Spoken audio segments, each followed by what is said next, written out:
Hello everyone, welcome back to my channel doctor Jyoti physics lecture. ये HCS का 2023 का physics का सॉल्यूशन मैं कंटिन्यू कर रही हूँ। मोस्टली डेरिवेशनल पार्ट आया हुआ था, एक लेक्चर में ऑलरेडी अपलोड कर चुकी हूँ, ये मेरा सेकंड लेक्चर है। तो इसमें जो प्रॉब्लम्स आई थी उनको मैं सोल्व करने जा रही हूँ। ये क्वेश्चन आया हुआ था, an atom in a state with L equal to 1 emits L equal to 1 state से L इक्वल टू 0 में आ रहा है, तो वो फोटोन एमिट कर रहा है। किस वेवलेंथ का? 600 नैनोमीटर का। As it decays to state with L equal to 0। If the atom is placed in a magnetic field with magnitude V is equal to 3 tesla. अगर एटम को मैग्नेटिक फील्ड में रखा है तो आपको पता है सिंगल लाइन किस में स्प्लिट हो रही है? 3 कंपोनेंट्स में। ये नॉर्मल जी मैन इफेक्ट होता है, वही है। What are the shifts in energy levels? आपको बताना है एनर्जी लेवल्स में क्या शिफ्टिंग है। And in the wavelength that result from the interaction between atoms orbital magnetic moment and magnetic field. Planck constant देखिए ध्यान से, इलेक्ट्रॉन वोल्ट में गिवन है। सेकंड में 4.14 इंटू 10⁻⁻15। बोर मैग्नेटोन है, यानी ये भी कहीं यूज होने वाली है। 5.788 into 10⁻⁻5 electron volt per Tesla. इसका मैं सॉल्यूशन, क्वेश्चन आपको समझ में आ गया। जब इस स्टेट से L इक्वल टू 0 में आ रहा है तो यहाँ पे क्या हो रहा है? फोटोन निकल रहा है। एटम को मैंने मैग्नेटिक फील्ड में रखा, उस पर फील्ड लगा दी, तो उसके एनर्जी लेवल्स में शिफ्टिंग हो रही है और उसकी वेवलेंथ में भी शिफ्टिंग हो रही है।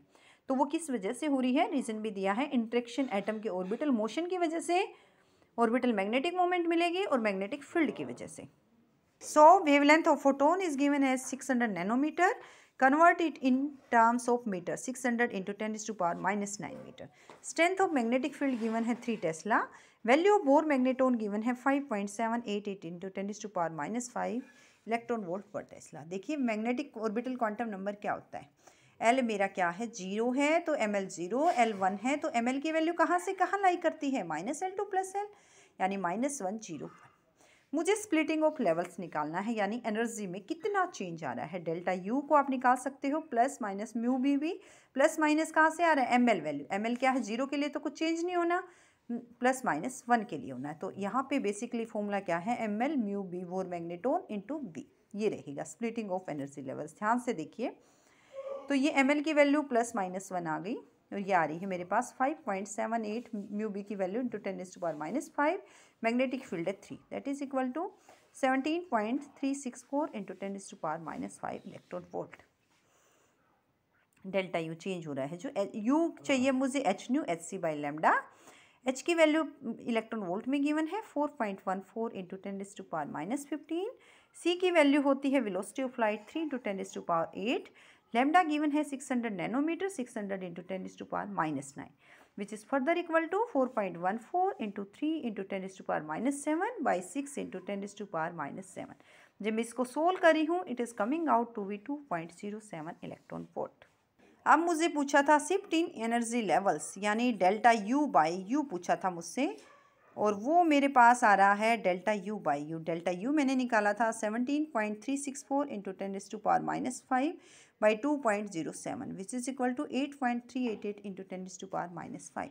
लेकिन मुझे वेवलेंथ शिफ्ट भी निकालनी है। अगर आपने ध्यान से देखी होगी, वेवलेंथ थी 600 गिवन, और ये जो शिफ्ट एनर्जी लेवल्स में आ रही है उसको मल्टीप्लाई कीजिए 8.388 into 10⁻⁻5, that is equal to 5032.8 into 10⁻⁻5 which is equal to 0.05033 nanometre. अब ओरिजिनल लाइन स्प्लिट हो रही है ना 3 कंपोनेंट्स में, 600 नैनोमीटर वाली। क्या रहेगा? एक तो लाइन वही रहेगी जो सीधा, एक में प्लस माइनस लैम्डा हो जाएगा। 600 में जब मैं प्लस कर रही हूँ 0.05033 नैनोमीटर, एक ओरिजिनल लाइन रहेगी एग्जैक्ट, एक 600 minus delta lambda 0.05033 nanometre which is equal to, addition किया 600.05033 नैनोमीटर, 600 नैनोमीटर, और थर्ड लाइन मिलेगी 599.949 नैनोमीटर, 599.95 नैनोमीटर। तो इस तरह से ये मैंने HCS का अभी 2023 का जो सबसे लास्ट वन एग्ज़ाम हुआ था उसका सॉल्यूशन कर दिया है। अगर आपके कोई क्वेरीज़ हैं तो आप कमेंट सेक्शन में डाल सकते हैं। आई होप ये आपके लिए सॉल्यूशन काफ़ी यूज़फुल रहेगा। फेब में आपका मेंस का एग्ज़ाम प्री हो रहा है, जो भी है मेंस का मार्च में हो रहा है, तो आपके लिए काफ़ी यूज़फुल रहेगा। Okay, thank you.